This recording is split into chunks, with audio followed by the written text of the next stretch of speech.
প্রিয় ভাইয়েরা, আমি বলেছিলাম যে একদল খেয়ে গিয়েছে আর একদল খাওয়ার জন্য রেডি হয়ে আছে। তো কোনো দল এটা নিয়ে কোনো কথা বলল না। আপনারা এটাকে নিজের গায়ে যে মাখালেন, এটা ঠিক হয়নি।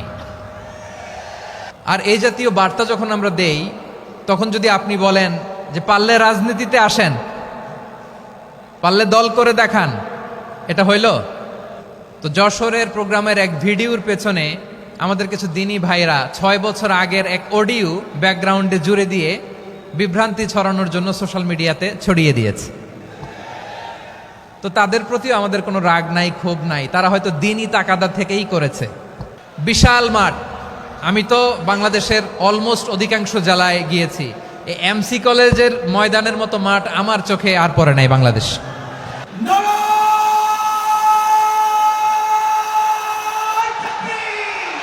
দাওয়াতের ময়দানে আছে মুমিন প্রাণে আল্লামা সাঈদীর উত্তরসূরি। আজ হারি আজ হারি আজ হারি মিজানুর রহমান আজ হারি। সিলেটের আলিয়া মাদ্রাসার যে ময়দান, সেখানে দীর্ঘ 33 বছর 34 বছর সরাসরি কোরআন থেকে তাফসির করে আপনাদেরকে শুনিয়েছেন এই ভূখণ্ডের তাফসির জগতের কিংবদন্তি শহীদ মরহুম আল্লামা দেলোয়ার হোসেন সাঈদী রাহিমাহুল্লাহ। আমরা আমাদের আল্লামার জন্য দোয়া করি, আল্লাহ তাআলা মরহুম আল্লামা দেলোয়ার হোসেন সাঈদী রাহিমাহুল্লাহর জীবনের সকল খেদমাগুলোকে আল্লাহ তাআলা কবুল করে নিক। ওনার কবরটাকে আল্লাহ তাআলা কোরআনের নূর দিয়ে মোনাওয়ার করে দিক। আমি আরো সৌভাগ্যবান যে আমি অত্যন্ত নগণ্য ক্ষুদ্র একজন কোরআনের ছাত্র হয়ে কোরআন থেকে যা বুঝেছি, এই কথাগুলো যখন দেশ থেকে দেশান্তরে যেখানেই যাই শোনাবার জন্য লক্ষ লক্ষ দিনী ভাইরা সেখানে উপস্থিত হয়, আলহামদুলিল্লাহ। এবং যারা আসতে পারেন না, এরকম কোটি কোটি বনি আদম পরবর্তীতে সোশ্যাল মিডিয়ার কল্যাণে তারা কথাগুলো শোনেন, আলহামদুলিল্লাহ। আবার এমনও অনেক আছে যারা আমাদেরকে পছন্দ করেন না, তারাও ডায়েরি খাতা কলম নিয়ে, মোবাইল নিয়ে, ল্যাপটপ খুলে আমাদের আলোচনা শোনেন।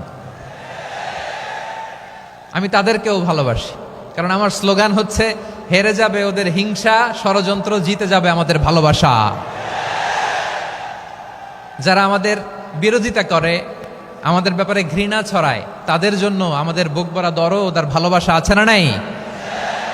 কারণ ভালোবাসা দিয়ে যা জয় করা যায়, কঠোরতা দিয়ে তা পারা যায় না। তো যারা বিরোধিতার জন্য আমাদের আলোচনা শোনেন, তাদেরকেও ওয়েলকাম। যারা আমাদের আলোচনা আউট অফ কনটেক্সট নিয়ে এক জায়গার মাথা আর এক জায়গার লেজ জুড়ে দেন, তাদেরকেও ওয়েলকাম। গত সপ্তাহে আপনারা জানেন খুলনা বিভাগের প্রোগ্রাম আমি দিয়েছিলাম যশোরে আদ্দিন ফাউন্ডেশনের উদ্যোগে। তো যশোরের প্রোগ্রামের এক ভিডিওর পেছনে আমাদের কিছু দিনী ভাইরা 6 বছর আগের এক অডিও ব্যাকগ্রাউন্ডে জুড়ে দিয়ে বিভ্রান্তি ছড়ানোর জন্য সোশ্যাল মিডিয়াতে ছড়িয়ে দিয়েছে। তো তাদের প্রতিও আমাদের কোনো রাগ নাই, ক্ষোভ নাই। তারা হয়তো দিনই তাকাদা থেকেই করেছে, কিন্তু তারা হয়তো বুঝতে পারে নাই এই যে রিসেন্ট আলোচনার ভিডিওর পেছনে 6 বছর আগের অডিও জুড়ে দেওয়া, এটাকে বাংলায় বলে প্রতারণা। কি বলে? প্রতারণা, ধোঁকাবাজি। এখনকার আলোচনার ভিডিও আর ব্যাকগ্রাউন্ডে এডিট করে লাগিয়েছে 6 বছর আগের অডিও। এটারে প্রতারণা বলে, ধোঁকাবাজি বলে। আর বিশ্বনবী বলেন, মান গশানা ফালাইসা মিন্না, the person who deceives us he is not among us. যে আমাদেরকে ধোঁকা দেয়, সে আমাদের অন্তর্ভুক্ত নয়।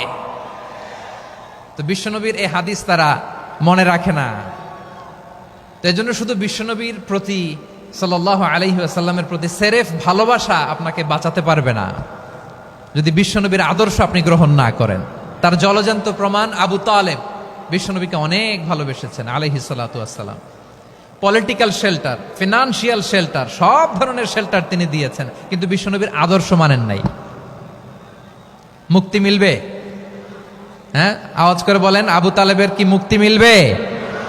তাহলে সেরেফ ভালোবাসা আপনাকে বাঁচাতে পারবে। ভালোবাসার পাশাপাশি বিশ্বনবীর আদর্শকে মেনে নেওয়ার দরকার আছে না নাই? তো যারা এই সমস্ত কাজ করেন আমাদের ভাইয়েরা, তাদের জন্য আল্লাহ তাআলার কাছে আমরা হেদায়েতের দোয়া করি। আবার আমি দেখেছি আমার গত সপ্তাহের যশোরের আলোচনার একটা লাইনকে কেন্দ্র করে আমাদের অনেক রাজনীতিবিদ বন্ধুরা অনেক ক্ষুব্ধ প্রতিক্রিয়া দেখাচ্ছেন। ওই কথাকে নিজেদের গায়ে টেনে, নিজেদের গায়ে মেখে ওনারা ক্ষুব্ধ হয়েছেন। প্রিয় ভাইয়েরা, আমি বলেছিলাম যে একদল খেয়ে গিয়েছে, আরেক দল খাওয়ার জন্য রেডি হয়ে আছে। তো এখানে কি আমি কোনো দলের নাম বলেছি? বাংলাদেশে 48টা প্রায় নিবন্ধিত রাজনৈতিক দল, কোনো দলের নাম আমি বলিনি। কথাটাকে আমি জেনারেল রেখেছি। দায়ীদের বৈশিষ্ট্যই এটা, দায়ীরা জেনারেলি কথা বলে, যার যেই মেসেজ নেয়ার তারা সেখান থেকে নিয়ে নেয়।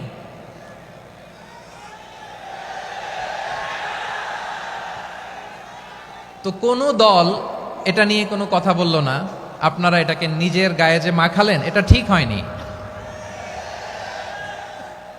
আমি বলবো যে এটা খুবই অনভিপ্রেত হয়েছে। কোনো দলকে টার্গেট করে বা কোনো দলের পক্ষে আমরা কখনো কথা বলি না। আমরা কোরআনের পক্ষে কথা বলি, ইসলামের পক্ষে কথা বলি, ঠিক কিনা বলেন?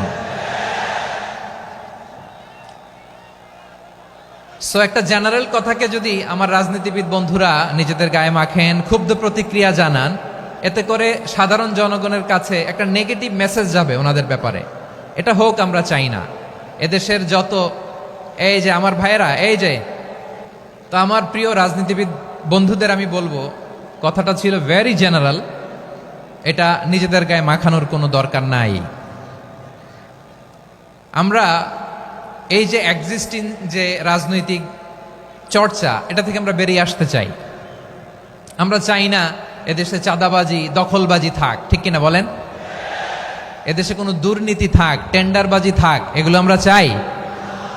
আই হেট পলিটিক্স একটা জেনারেশন আছে, এই বেশিরভাগ জেনজি অফ সিলেট, এরা আই হেট পলিটিক্স জেনারেশন, এরা পলিটিক্সকে পছন্দ করে না।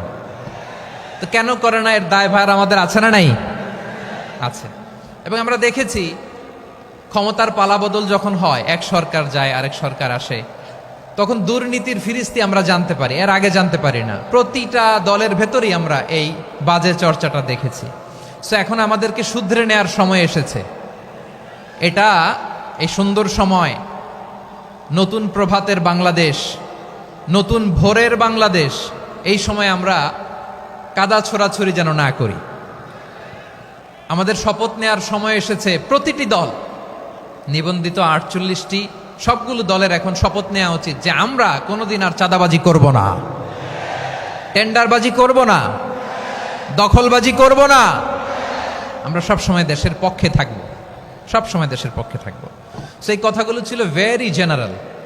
যে কথাগুলো আমরা জেনারেলি বলি, এগুলো জেনারেলি আপনারা নিবেন। আমার রাজনীতিবিদ বন্ধুদের কাছে এটাই আমার কামনা। আর এই জাতীয় বার্তা যখন আমরা দেই, তখন যদি আপনি বলেন যে পারলে রাজনীতিতে আসেন, পারলে দল করে দেখান, এটা হইল? আমি কি এরকম কোনো কথা বলেছি? না। আমি একজন মুফাসসিরে কোরআন, আমি একজন আলেম, এর বাইরেও আমার সবচেয়ে বড় পরিচয়, আম আ সিটিজেন অফ বাংলাদেশ। আমি বাংলাদেশের একজন সাধারণ নাগরিক। আমার দেশের যে কোনো সমস্যা, যে কোনো ইনকনসিস্টেন্সি, অসঙ্গতি নিয়ে মত প্রকাশের স্বাধীনতা আমার আছে না নাই? আপনারাই তো বাক স্বাধীনতার কথা বলেন, ফ্রিডম অফ স্পিচের কথা বলেন, বাক স্বাধীনতার কথা বলেন। আপনারাই যদি আবার কোনো মন্তব্যের কারণে বলেন যে রাজনীতির মাঠে আসেন, দল করেন, দেখি কতটুকু পারেন, এটা ঠিক হবে না। তাই প্রিয় ভাইয়েরা, আসুন আমরা দল মত নির্বিশেষে কাঁধে কাঁধ মিলিয়ে সোনার বাংলাদেশ গড়ি, দুর্নীতিমুক্ত বাংলাদেশ গড়ি, যে বাংলাদেশের জন্য রক্ত দিয়েছে আবু সাইদ, যে নতুন ভোরের বাংলাদেশের জন্য রক্ত দিয়েছে মুগ্ধরা, যে নতুন বাংলাদেশের জন্য রক্ত ঝরিয়েছে 24-এর যে গণ অভ্যুত্থানের প্রত্যেকটি শহীদার। আওয়াজ করে বলেন ঠিক কিনা? আল্লাহ তাআলা আমার দেশকে তুমি নিরাপদ করো, শান্তিময় করো। আমরা যেন স্বাধীন সার্বভৌম বাংলাদেশে মাথা উঁচু করে বিশ্ব দরবারে দাঁড়াতে পারি। আল্লাহ তুমি তৌফিক দান করো। আওয়াজ করে সবাই পড়ে আমিন। প্রিয় ভাইয়েরা, আমি আর কাল বিলম্ব না করে আসুন সরাসরি মহাবিশ্বের মহাগ্রন্থ, মহাবিশ্বয় মহাগ্রন্থ আল কোরআন আল কারীমের তাফসীর শুনি। আমি আজকের এই চমৎকার রজনীতে আলোচনা করবার জন্য সূরাতুল আহজাবের 45-46 এ দুটি আয়াতকে চুজ করেছি। এ দুটি আয়াতের আলোকে কিছু কথা আপনাদের সাথে শেয়ার করব। আওয়াজ করে পড়ুন ইনশাআল্লাহ। তার আগে আসুন একটু দেখে নিই আপনারা কে কোথা থেকে এসেছেন। আপনারা সুনামগঞ্জ জেলা থেকে কারা কারা এসেছেন দেখি। সুনামগঞ্জ,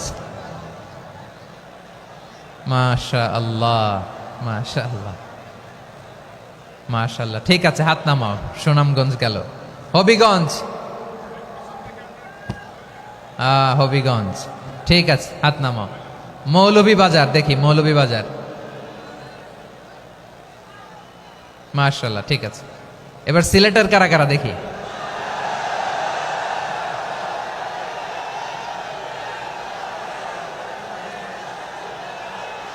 মাশাআল্লাহ মাশাআল্লাহ।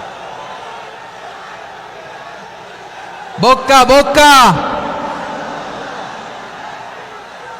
ঠিক আছে ঠিক আছে, মাশাআল্লাহ মাশাআল্লাহ, I like it, I love it, মাশাআল্লাহ। সুনামগঞ্জ, হবিগঞ্জ, মৌলভীবাজার, সিলেট। সিলেটের এই 4 জেলার বাইরে থেকে কারা কারা আসছেন দেখি। মাশাআল্লাহ, অন্যান্য অনেক জেলা থেকে আমার বাইরে এসেছে, মাশাআল্লাহ। আল্লাহ সবাইকে কবুল করুক। আজকের এই প্রোগ্রামকে, এই তাফসিরুল কোরআন মাহফিলকে আমাদের নাজাতের ওসিলা বানাক।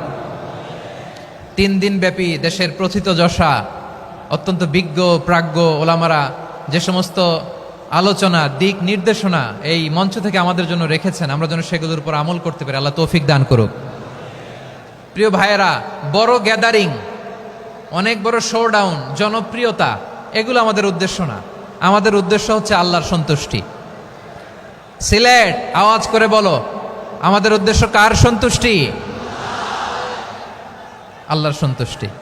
ওইটা যদি পাই যথেষ্ট, আলহামদুলিল্লাহ আলহামদুলিল্লাহ। আসুন আমরা আমাদের নিয়তকে খালেস করে নেই। আমরা যা শুনবো আমলের নিয়তে শুনবো, নিজের জীবনকে পরিবর্তনের জন্য শুনবো, ঠিক কিনা বলেন? ইনশাআল্লাহ।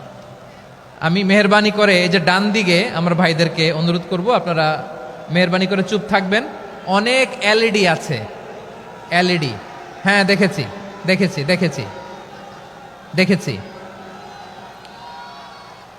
কোনো এক্সকিউজ দেয়া যাবে না, এটা নাই ওইটা নাই, এরকম কোনো কথা হবে না। এলইডিতে আমরা দেখবো ইনশাআল্লাহ। প্রিয় ভাইরা, সূরাতুল আহজাবের 45 এবং 46 নম্বর আয়াত আমি তেলাওয়াত করেছি, যেখানে আল্লাহ তাআলা বিশ্বনবীর 5টি বৈশিষ্ট্যের কথা বলেছেন। কয়টি? সবাই বলুন আওয়াজ করে, কয়টি? 5টি বৈশিষ্ট্যের কথা আল্লাহ তাআলা এই আয়াত দুটিতে উল্লেখ করেছেন। বিশ্বনবী সাল্লাল্লাহু আলাইহি ইসলামের জীবনী, ওনার বায়োগ্রাফি নিয়ে কথা বলাটা দুষ্কর, কারণ এটার কোনো শেষ নাই, কুল নাই, কিনারা নাই, বিয়ন্ডলেস, বাউন্ডলেস, বটমলেস। সুবহানাল্লাহ বলেন। কারণ তিনি তো এমন নবী যিনি হ্যাঁ বললে এটা শরীয়তে হালাল হয়ে যায়। নবীর মুখ দিয়ে যদি বেরোয় হ্যাঁ, নাম, ইয়েস, তাহলে এটা হালাল, ঠিক কিনা বলেন? এ নবীর মুখ দিয়ে যদি না বের হয় যে না, নো, তাহলে এটা শরীয়তে হারাম হয়ে যায়। কেমন নবী আমরা পেয়েছি, যিনি হ্যাঁ বললে হালাল, না বললে হারাম, যিনি সাব্বাবা, এই আঙ্গুলি উপরের দিকে উঁচু করলে চাঁদ ভেঙে 2 টুকরা হয়ে যায়, যে নবী জমিন থেকে পা উঁচু করলে আল্লাহর আরশে মেরাজে চলে যায়। এমন নবীর উম্মত আমরা হয়েছি। যে নবীকে বাদ দিলে কোরআন বোঝা যায় না, কারণ এ নবীর উপরই কোরআন নাজিল করেছে কে? এ নবীকে বাদ দিলে হাদিস বোঝা যায় না, কারণ হাদিস তো এ নবীর মুখনিসৃত পবিত্র বাণী। সুবহানাল্লাহ পড়েন। এ নবীকে বাদ দিলে জান্নাত চেনা যায় না, কারণ জান্নাত তিনি চাক্ষুষ দেখে এসে আমাদেরকে মেরাজ শেষে বর্ণনা করে শুনিয়েছেন। এ নবীকে বাদ দিলে জাহান্নাম চেনা যায় না, এ নবীকে বাদ দিলে আমার রবকে চেনা যায় না, ঠিক কিনা বলেন? তো বিশ্বনবীর 5টি বৈশিষ্ট্যের কথা আল্লাহ তাআলা এই সূরাতে উল্লেখ করেছেন। আল্লাহ রাসূল সাল্লাল্লাহু আলাইহি ওয়াসাল্লাম যখন মক্কাতে দাওয়াত দিচ্ছিলেন, মক্কার কুরাইশরা নানাভাবে বিষ্ণু ঈসা ইসলামকে কষ্ট দিচ্ছিল, নানাভাবে ট্যাগিং করছিল, মিথ্যা অপবাদ দিচ্ছিল। কখনো কখনো তারা বিশ্বনবীকে বলছিল মিথ্যাবাদী, কাযযাব। কখনো বলছিল যে তুমি হচ্ছে জাদুকর, সাহের। কখনো বলেছে শায়ের, মুহাম্মদ তুমি কবি। কখনো বলেছে কাহেন, মুহাম্মদ তুমি গণক। এবং কখনো বলেছে মুহাম্মদ তুমি হচ্ছে মাজনুন মানে পাগল। আওয়াজ করে সবাই পড়ুন নাউযু বিল্লাহি মিন যালিক। তাহলে বিশ্বনবীকে মৌলিকভাবে এই 5টি অপবাদ দিয়েছে। আমার কলেজার টুকরা সিলেটের ভাইরা, বিশ্বনবীর ব্যাপারে মিথ্যা অপবাদ মৌলিকভাবে দিয়েছে কয়টি? 5টি। বলেছে তুমি মিথ্যাবাদী, বলেছে তুমি গণক, তুমি কবি, তুমি পাগল, তুমি জাদুকর। বিশ্বনবীকে যে এই 5টি অপবাদ দেয়া হলো, আল্লাহ তাআলা এটা সহ্য করেননি। এই 5টি অপবাদের বিপরীতে আল্লাহ তাআলা বিশ্বনবীর 5টি চমৎকার বৈশিষ্ট্য উল্লেখ করে সূরাতুল আহজাবের 2টি আয়াত নাজিল করেছেন। আওয়াজ করে পড়েন আল্লাহু আকবার। 5টি চমৎকার বৈশিষ্ট্য সূরাতুল আহজাবের ভেতরে রব্বুল আলামিন উল্লেখ করে আমাদেরকে জানিয়ে দিচ্ছেন, ইয়া আইয়ুহান নাবিয়্যু ইন্না আরসালনাকা শাহিদান ওয়া মুবাশশিরান ওয়া নাযীরা ওয়া দাঈয়ান ইলাল্লাহি বিইذনিহি ওয়া সিরাজাম মুনীরা। পড়েন আল্লাহু আকবার।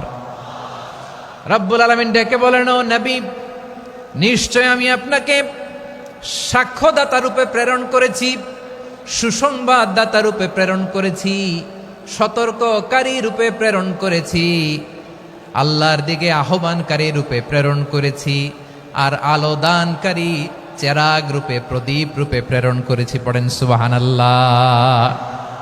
5টা বৈশিষ্ট্য। 1 নম্বরে আল্লাহ তাআলা বললেন, হে নবী, নিশ্চয় আমি আপনাকে সাক্ষ্যদাতা হিসেবে প্রেরণ করেছি। সাক্ষ্যদাতা, বিষ্ণু ইসা ইসলাম সাক্ষ্য দিবেন, এজন্য শাহিদ।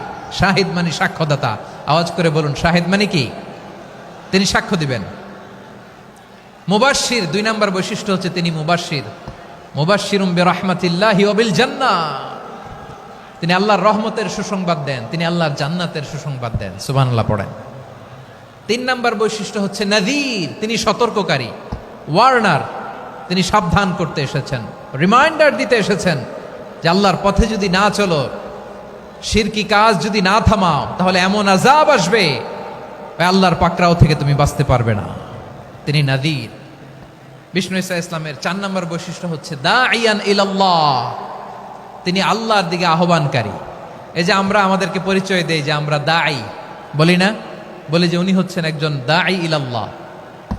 বহু বচনে আমরা বলি আদ-দুআত ইলাল্লাহ। এটা কোরআনের এই আয়াত থেকে এসেছে। সুবহানাল্লাহ পড়েন। ওয়া দাঈয়ান ইলাল্লাহি বিইذনিহি, আল্লাহর আদেশে বিষ্ণু ইসা ইসলাম আল্লাহর দিকে মানুষকে ডাকেন। এবং বিষ্ণু ইসা ইসলামের 5 নম্বর বৈশিষ্ট্য হচ্ছে সিরাজাম মুনীরা, আলোদানকারী প্রদীপ, আলোকদীপ্ত প্রদীপ, যে আলো দিয়ে তিনি গোটা বিশ্বকে আলোকিত করেছেন। আওয়াজ করে পড়েন আল্লাহু আকবার। তাহলে মোট 5টি বৈশিষ্ট্য নিয়ে আমরা কথা বলবো বিশ্বনবীর। আওয়াজ করে বলুন কয়টি? 1 নম্বরে হচ্ছে শাহিদ, বিশ্বনবী সাক্ষী দিবেন।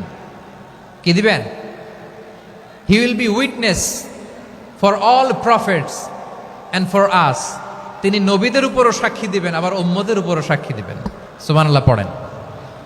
কিয়ামতের দিন আল্লাহ তাআলা প্রত্যেক নবীকে জিজ্ঞেস করবেন যে তুমি কি তোমার উম্মতের কাছে আমি যা যা পৌঁছাতে বলেছিলাম পৌঁছিয়েছো?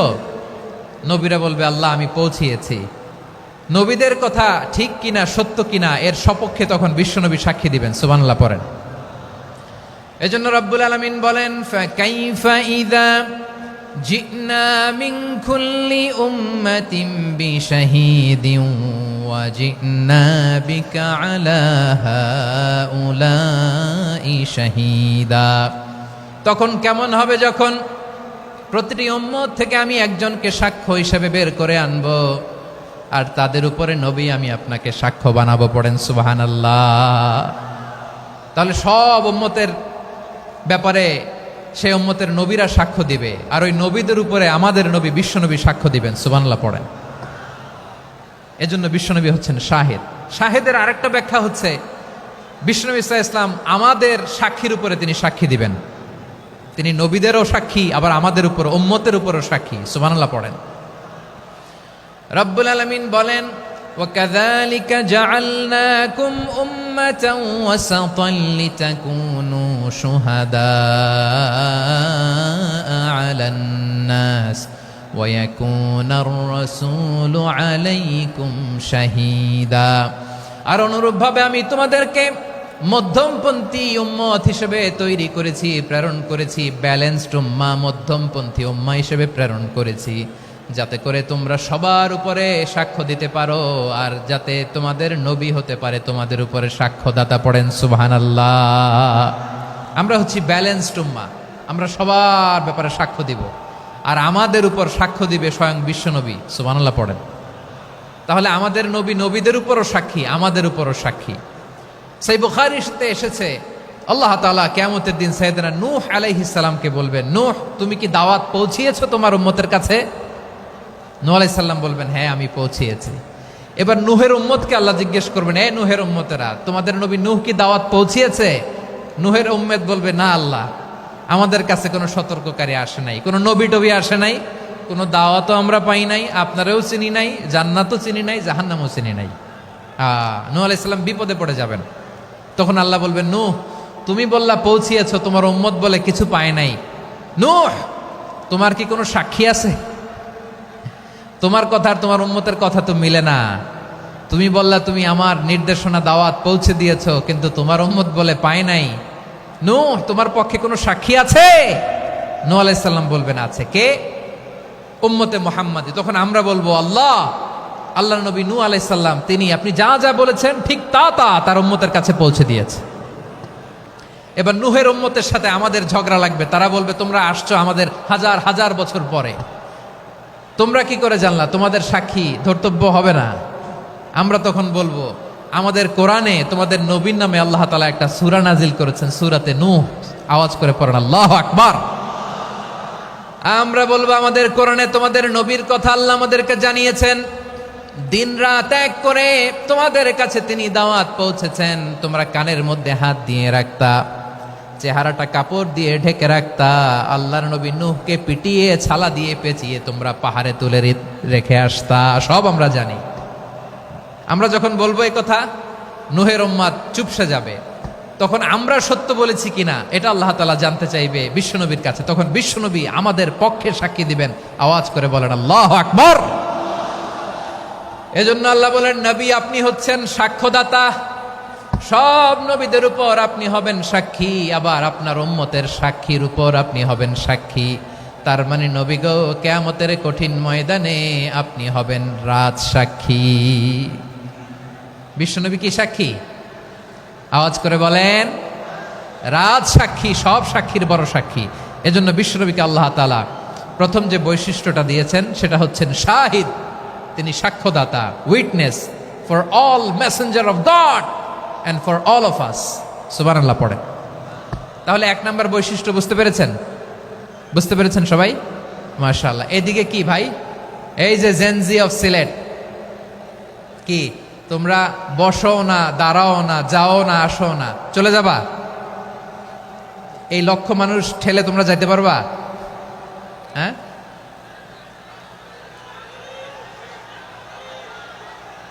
বসো বসো,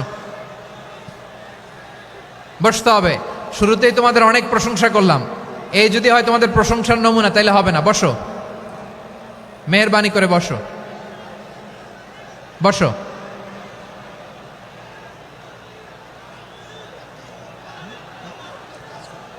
আওয়াজ করে তাকবীর দেন, আওয়াজ করে পড়েন লিল্লাহে তাকবীর।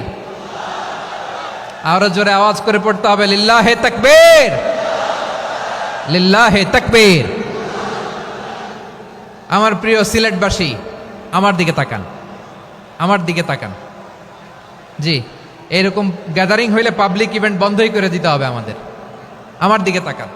তাহলে আল্লাহ তাআলা বিশ্বনবীর 5টি বৈশিষ্ট্যের কথা বলেছেন। একটি বৈশিষ্ট্যের ব্যাপারে আমরা জানলাম, তিনি হচ্ছেন শাহিদ, সাক্ষ্যদাতা, সবার উপরে সাক্ষ্যদাতা। 2 নম্বর বৈশিষ্ট্য হচ্ছে মুবাশশিরা, তিনি সুসংবাদদাতা।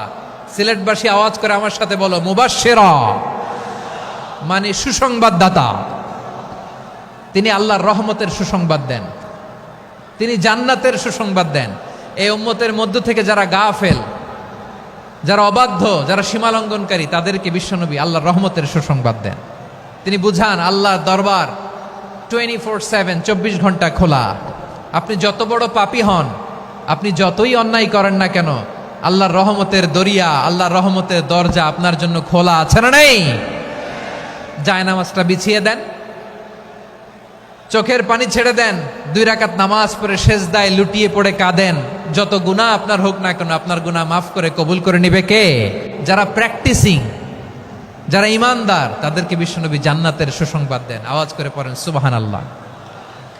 এজন্য রব্বুল আলামিন বিশ্বনবীর পরিচয় অন্য আয়াতে এভাবে তুলে ধরেন, ওয়ামা আরসালনাকা ইল্লা কাফাতান লিন্নাসি বাশীরাও ওয়া নাযীরা। নবী হে, আমি গোটা জগৎবাসীর জন্য আপনাকে সুসংবাদদাতা এবং সতর্ককারী করে জমিনে প্রেরণ করেছি।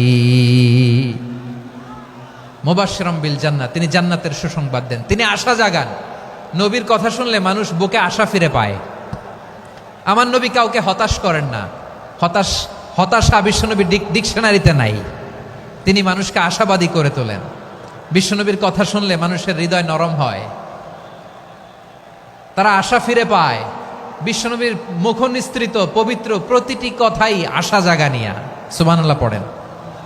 আপনি প্রিয় নবীর মুখ নিঃসৃত বাণীগুলো পড়েন, কথামালাগুলো শোনেন, দেখবেন আশা পাবেন, বুকে আশা পাবেন, ভালোবাসা পাবেন। কারণ তিনি এমন সত্তা, এমন পার্সোনালিটি, তার কথা শুনলে হৃদয় নরম হয়ে যায়।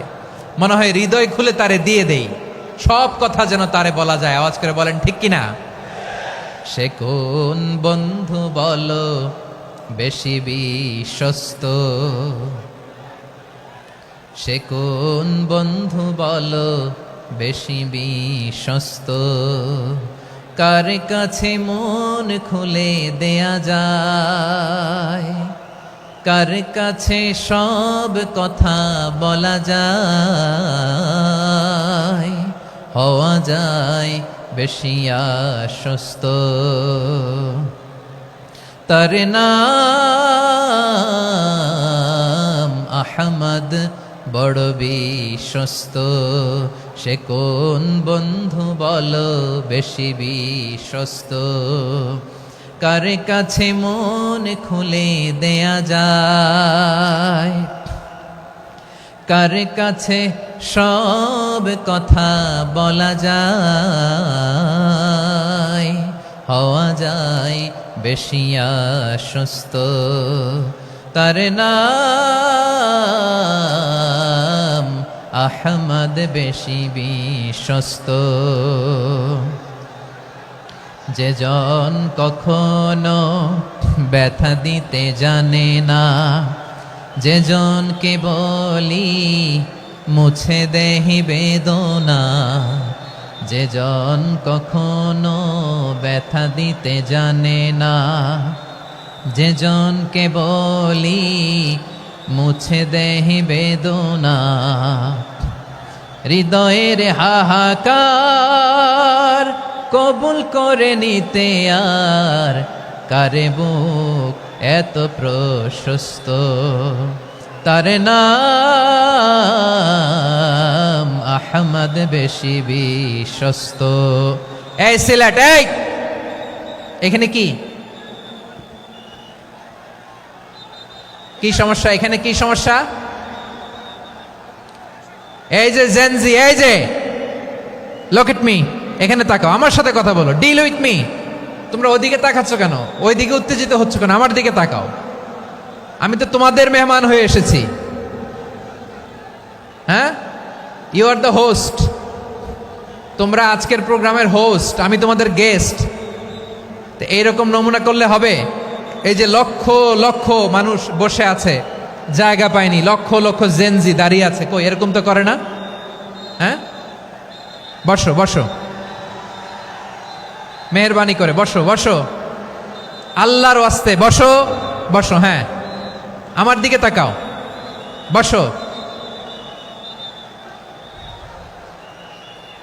আর অল্প কয়েক মিনিট, শেষ করে দিব আমি। এদিকে তাকাও, এইদিকে। হ্যাঁ, মাশাআল্লাহ, হ্যাঁ ঠিক হয়ে গেছে, মাশাআল্লাহ, হ্যাঁ ঠিক আছে, ঠিক আছে। আরেকজনকে বসুন, থামুন বলার দরকার নেই, নিজে নিজে বসে যাও। এতক্ষণ তো খুব শান্ত ছিলা, ভদ্র ছিলা, মাশাআল্লাহ, ঠিক আছে। হ্যাঁ, কেউ কারো দিকে কিছু ছুঁড়ে মারা যাবে না। পানির বোতল টিস্যু ছুঁড়ে মারা যাবে না, হয়েছে? ঠিক আছে, ঠিক আছে।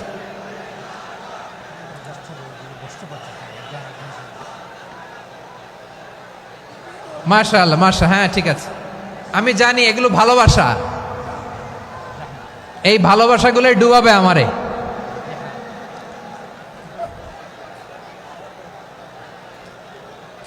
তোমাদের এই ভালোবাসার জন্য যদি আমি কথাই বলতে না পারি,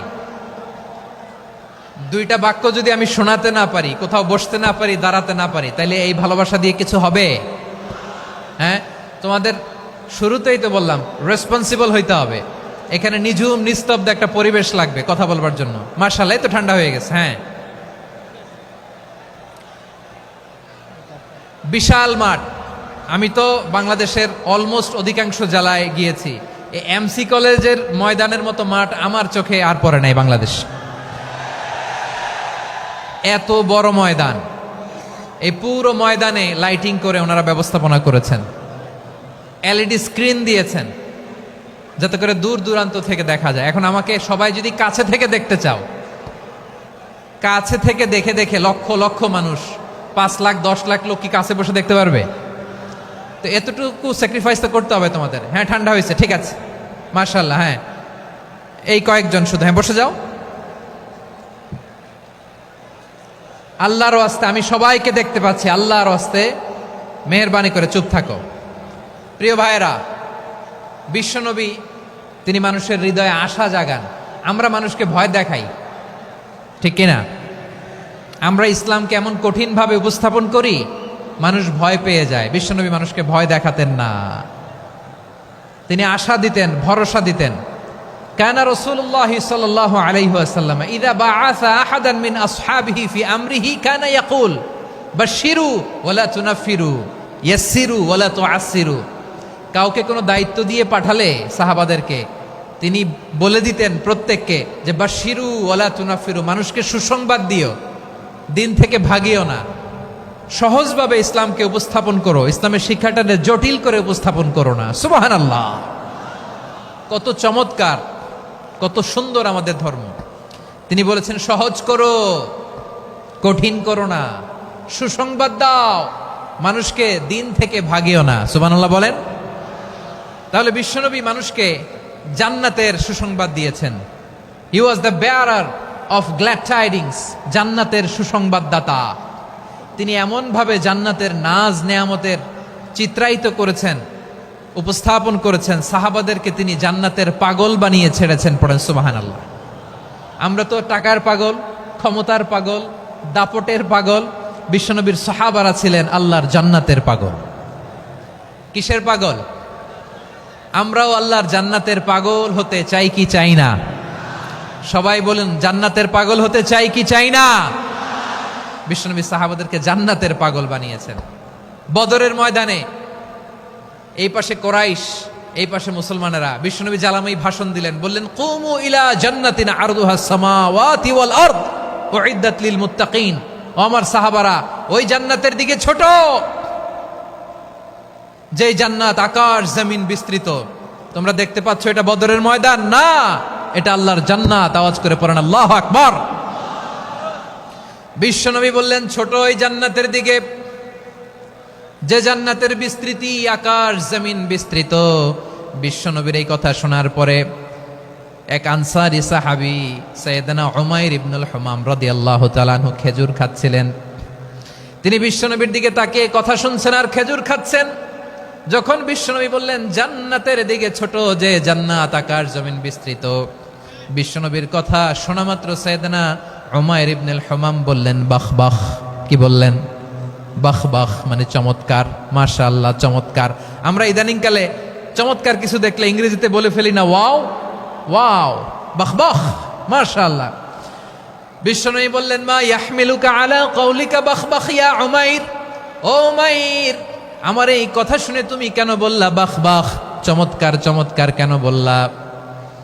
সাইয়েদনা উমাইর ইবনে হুমাম রাদিয়াল্লাহু তাআলা আনহু বললেন ইয়া রাসূলুল্লাহ, আপনার এই কথা শুনে আমি বড্ড খুশি হয়েছি, আর আমি প্রত্যাশা করছি আমি যদি ওই জান্নাতের মালিক হতে পারি তাহলে কতই না ভালো হতো। সুবহানাল্লাহ বলেন।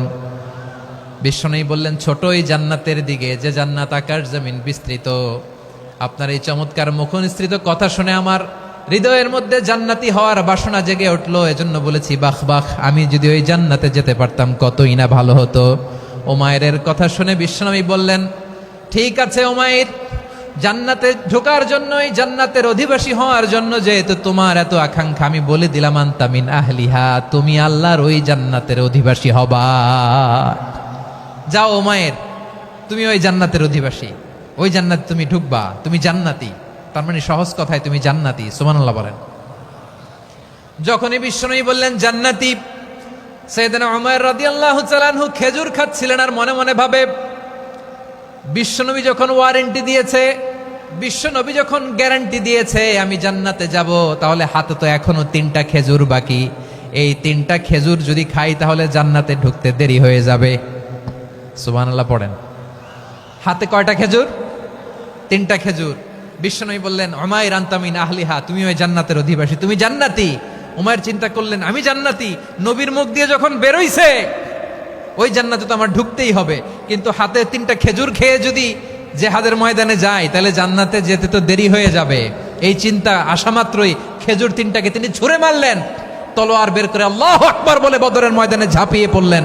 আল্লাহর শত্রুদেরকে কচুকাটা করে এক পর্যায়ে শাহাদাতের সুধা পেয়ে নিজেও জান্নাতি হয়ে গেলেন। পড়েন সুবহানাল্লাহ। আমরা দুনিয়ার বুকে আমরা হয়েছি দুনিয়ার পাগল, ক্ষমতার পাগল, সম্পদের পাগল, খ্যাতির পাগল। বিশ্বনবী তার সাহাবাদেরকে বানিয়েছিলেন জান্নাতের পাগল। পড়েন সুবহানাল্লাহ। ওই জান্নাতে আমরা যেতে চাই কি চাই না? একা না সবাই মিলে? একা না সবাই? জান্নাতে একা আমি যাব না তো ভাই, তোমাকেও জান্নাতে দলে নিতে চাই। সবাই বলেন, জান্নাতে একা আমি যাব না তো ভাই, তোমাকেও জান্নাতে দলে নিতে চাই। পড়েন আমিন। সিলেটের এই ঐতিহাসিক এমসি কলেজ ময়দানে আজ রাতে এই চমৎকার রজনীতে আমরা যেমনি একত্রিত হলাম, আল্লাহর জান্নাতুল ফেরদাউসের জন্য আমরা একত্রিত হতে পারি। আল্লাহ তুমি কবুল করো। সবাই আওয়াজ করে পড়েন আমিন। তাহলে চিন্তা করেন কিভাবে বিশ্বনবী জান্নাতকে চিত্রায়িত করেছেন সাহাবাদের সামনে, কিভাবে চিত্রায়িত করেছিলেন তিনি, যে কারণে সাহাবারা জান্নাতের পাগল হয়ে গিয়েছেন। আমরা যদি দেখি the way the prophet Muhammad portrait জান্নাত, কিভাবে তিনি পোর্ট্রে করেছেন জান্নাতের যে সৌন্দর্য, কিভাবে তিনি সাহাবাদের সামনে তুলে ধরেছেন। বিশ্বনবী আল্লাহর কোরআন থেকে আমাদেরকে জানান, আল্লাহর জান্নাতের সুসংবাদ দানকারী করে যে আল্লাহ আমাকে পাঠালেন। তোমরা কি জানো আল্লাহর জান্নাত কত সুন্দর? কোরআন থেকে বিশ্বনবী আমাদেরকে জানান, ফালা তা'লামু নাফসুম মা উখফিয়া লাহুম মিন কুররাতি আ'য়ুন জাযাআম বিমা কানু ইয়া'মালুন। মানুষের কর্মের প্রতিফল হিসেবে কত চমৎকার জান্নাত রব্বুল আলামিন নাজ নেয়ামত দিয়ে পরিপূর্ণ করে আমাদের জন্য প্রস্তুত করে রেখেছেন। পৃথিবীর কোনো মানুষ সেটা জানে না। পড়েন সুবহানাল্লাহ। এটা যে কত সুন্দর, আমাদের আমলের প্রতিদান হিসেবে কত চমৎকার, fantastic, eye catching, fabulous paradise তিনি আমাদের জন্য রেডি করে রেখেছেন। এটা কেউ জানেই না, কল্পনাতেও আনতে পারে না। সুবহানাল্লাহ পড়েন।